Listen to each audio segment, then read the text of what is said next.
sûrement l'épisode que vous avez été le plus nombreux à me demander. La grande aventure Ruby et Saphir. C'est vrai ça? Après avoir traversé la région de Kanto et Johto et découvert toutes les bizarreries qu'elle pouvait dissimuler, il était temps pour nous de nous attaquer à leur suite directe d'Oen. Alors, ces mangas sont-ils à leur tour bourrés de surprises? Eh bien, c'est ce qu'on va voir aujourd'hui. Sorti en 2003, la grande aventure Ruby et Saphir n'est pourtant arrivée qu'en 2014 chez nous, à l'occasion de la sortie des remakes. Comme d'hab, on peut remercier Kurokawa pour les travaux. Et si jamais vous vous interrogez sur la raison d'un tel écart entre les sorties, voire même ce que sont les mangas Pokémon, comme d'hab, je vous renvoie vers cette vidéo dans laquelle j'explique tout. Sinon, vous pouvez toujours aller voir les anciens épisodes avant de regarder celui-ci. C'est bon? Vous êtes prêts? Alors on peut commencer. Dans le petit village de Bourg-en-Vol à Oen, Ruby est un jeune homme fier et hautain qui a toujours été obsédé par une chose, la beauté. Toujours accompagné de son fidèle Medina, et Skitty, et Tarsal. Ils sont trois cette fois, vous pourrez jamais vous y attendre. Seulement étant le fils du nouveau champion d'arène de Clémentiville, Norman, un père violent ayant quant à lui une obsession pour les combats Pokémon et en particulier ceux que peuvent mener son fils, Ruby décidera de fuguer de chez lui alors qu'il venait à peine d'emménager. Et ce, pour tenter de réaliser son rêve, participer au concours Pokémon d'Oen. Mais ça, c'était avant de faire la rencontre de Saphir, fille du professeur Seko dont la principale occupation est de vivre dans la forêt pour aider son père dans ses recherches, qui lui a permis de développer un lien très particulier avec les Pokémon. Cependant, tout comme Norman, Saphir juge les concours auxquels Ruby souhaite participer comme inutiles et sans intérêt. D'ailleurs, même elle pensait que ça, c'était ses cheveux. Alors, après quelques petites mésaventures, nos deux héros au caractère bien opposé décideront de se lancer un défi. 80 jours. Ils se donnent chacun 80 jours pour tenter de réaliser leur plus grand rêve, avant de revenir sur le lieu de leur rencontre pour un ultime combat. Ainsi, accompagnés de leurs Pokémon et du Poussifeu et Gobu que le professeur Seko leur aura confié, Ruby et Saphir voyageront chacun de leur côté à travers la région d'Oen dans le but de remporter tous les rubans de chaque catégorie pour l'un et les 8 badges d'Oen pour l'autre. Un véritable tour du monde en 80 jours. Et oui! En plus d'être un exceptionnel clin d'œil au roman de Jules Verne, que tous mes abonnés cultivés auront évidemment déjà lu,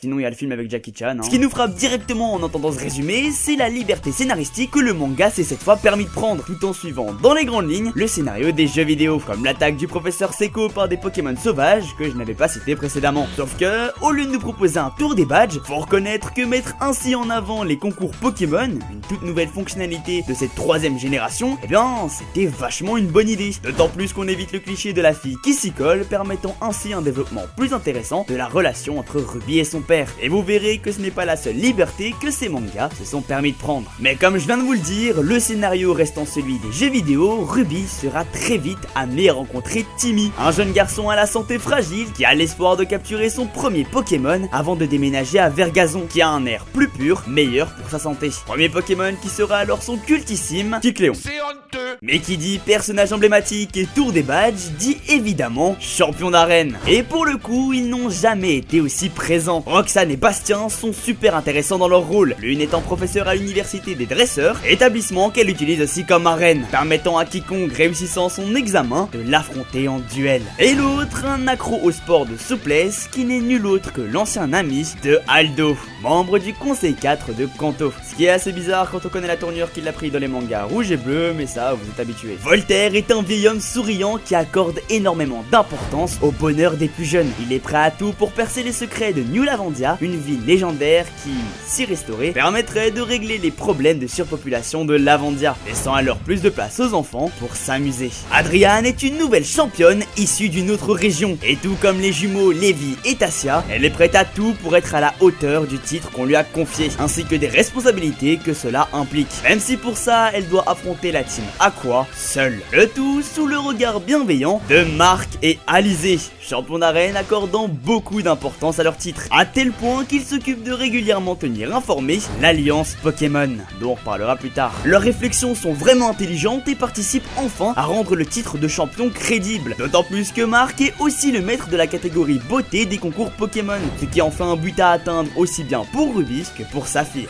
Bref, en d'autres termes, pour la première fois, chacun de ces champions a l'air de mériter son titre, et c'est d'autant plus renforcé par l'importance qu'on accorde cette fois à l'Alliance Pokémon, une institution qui gère le bon fonctionnement des arènes et de la Ligue Pokémon, une particularité qui est d'autant plus intéressante à constater avec Norman. Champion d'arène et père de Ruby, il décidera de quitter temporairement son arène malgré les nombreux avertissements de l'Alliance, et ce pour retrouver son fils. Cependant, il cache surtout derrière lui un lourd passé, un mystérieux incident qui le fit bannir du titre de champion pendant 5 ans. Bon, sa violence est peut-être un petit peu abusée par contre, il a quand même déjà balancé son fils du haut du premier étage et l'a suspendu en haut d'une falaise. D'ailleurs, c'est bien de parler de champion d'arène, mais la 3ème génération, c'est avant tout le début de la création d'une vraie mythologie du monde des Pokémon. Et avec en bonus, non pas une team, mais bien 2, les terribles Team Aqua et Magma.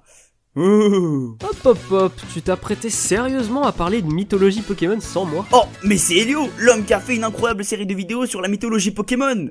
C'est fou! La mythologie Pokémon, telle qu'elle est abordée dans ces mangas, est relativement intéressante à constater, puisqu'on se rend compte réellement du travail archéologique qu'il y a derrière ces mythes et légendes, ainsi que du danger que Groudon et Kyogre peuvent représenter. Et pour cause, lors de leur éveil, la région est complètement évacuée. Le cataclysme qu'ils ont déclenché est si important qu'on fait régulièrement mention du fait que le nombre de victimes ne fait qu'augmenter. Les terres s'enflamment et les séismes surviennent à chaque pas de Groudon, là où les tsunamis et les tempêtes font rage à chaque hurlement de Kyogre. Pas de doute sur le fait qu'ils étaient craints par le passé. On comprend donc pourquoi ces créatures sont divinisées, et pourquoi on ne les capture pas, comme dans l'animé. Rayquaza est quant à lui directement invoqué depuis le pilier céleste grâce à un rituel, comme s'il s'agissait d'une divinité protectrice, seule créature capable de vaincre Groudon et Kyogre. D'ailleurs, il est temps de parler des teams. Bien qu'étant connus des fans pour être les teams de bouffons par excellence, c'est vrai qu'on a du mal à voir l'intérêt derrière le fait d'étendre les terres ou les mers, sachant qu'on sacrifie forcément quelque chose. Ici, elle semble vraiment représenter une menace. Torture,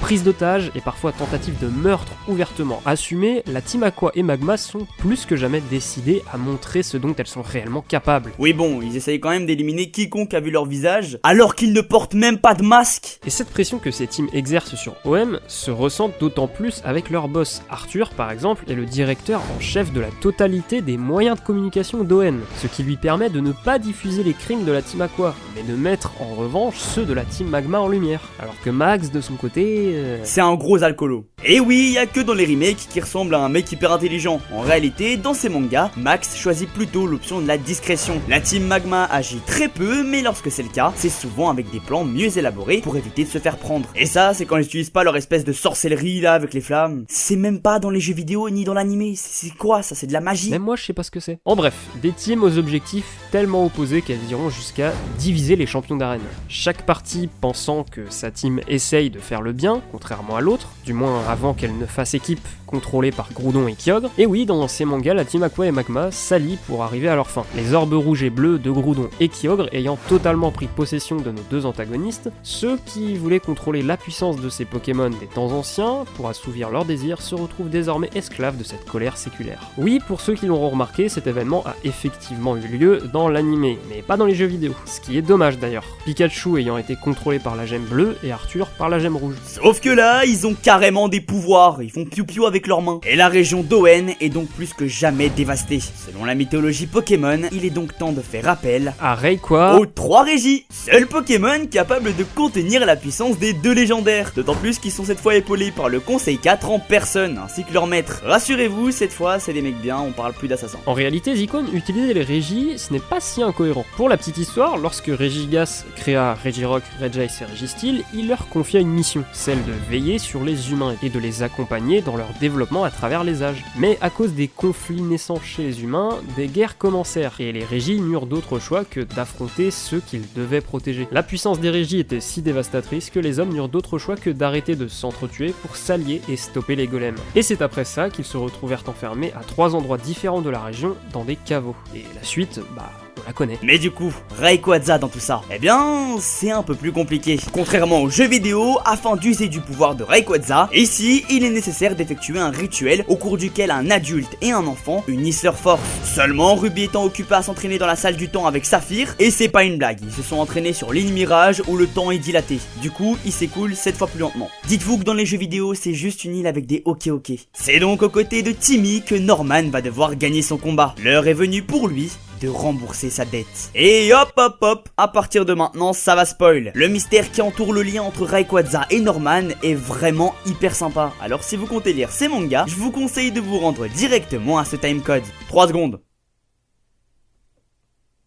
C'est bon! En réalité, il y a 5 ans, alors que Ruby n'était encore qu'un très jeune enfant, il fit la rencontre de Saphir, fille du professeur Seko. Mais malheureusement, pendant qu'ils jouaient ensemble, ils se firent soudainement attaquer par un Dratak sauvage. Grâce à ses talents de dresseur, Ruby put protéger Saphir, mais le Pokémon sauvage Foudrage se mit à attaquer un laboratoire de recherche contenant Rayquaza, ce qui lui permit alors de s'échapper. Le problème, c'est que ce laboratoire était sous la surveillance de Norman, alors fraîchement élu champion d'arène. Mais ne voulant pas que son fils ait à subir les conséquences d'une telle catastrophe, il se dit lui-même coupable. Sa punition, banni pendant 5 ans de l'alliance Pokémon et condamné à suivre la trace de Rayquaza. Bref, Rayquaza maîtrisé, l'ultime combat peut commencer. Tout le monde meurt, c'est bon? Et le pire, c'est que c'est pas tout à fait une blague. Marc, Pierre Rochard, Courtenay, Alizé et même Norman, ils sont tous morts au combat, tués par Max et Arthur. Il n'y a plus aucun espoir. Ainsi, dans un dernier élan de bravoure, Ruby et Saphir engagent un ultime combat en 2 contre 2, qui peut heureusement être remporté par un Genkidama électrique de Pozipi et Negapi, suivi d'une attaque du 6ème Pokémon de Ruby qu'on n'avait encore jamais vu avant et qui se révèle être Celebi, qui va les faire voyager dans le temps pour qu'en fin de compte, ce soit une caméra cachée. Wouh! Omedeto! Plus sérieusement, Celebi les a envoyés dans une autre timeline, donc personne n'est mort. Tout est bien qui finit bien. Ruby a obtenu la totalité des rubans des concours Pokémon d'Owen et Saphir ses 8 badges, le tout en 80 jours. L'heure est venue pour eux de s'affronter, mais pas tout de suite, je suppose. Donc on laisse ça pour une autre fois. Et oui, vous l'aurez remarqué, ces mangas sont probablement les plus intéressants qu'on ait pu voir ensemble jusqu'à maintenant. Les libertés prises sont folles et on sent réellement que ces œuvres commencent à être considérées comme un complément à l'univers que nous proposent les jeux vidéo. Et cette grande aventure est loin d'être terminée, puisqu'au même moment dans la région de Sinnoh,